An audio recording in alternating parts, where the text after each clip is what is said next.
Genuine बात है, ये बहुत ज्यादा स्वेल हो रहा है है ना।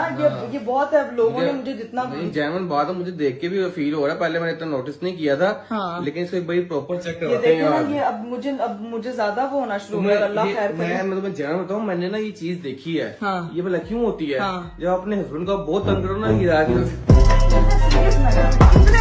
इतने सीरियस मैटर में अजीब आपको अभी भी अपने हस्बैंड के लिए हम लोग जो है वो घर से निकल चुके हैं। घर से निकले हैं भाई, साथ अपना टिफिन, अपना जूस, सारी चीजें लेके निकले हैं। क्योंकि वो देखें तो सही, पूरा पूल बना हुआ है। मैं तो कह रही हूँ मैंगो रख के पूरी पूल पार्टी हो सकती है। चेक तो करें। जा, मैं मैंगो लेके आता तेरे लिए। पूल पार्टी कर जा। ये बढ़िया था। 1 hour later. अर्जेंट के लिए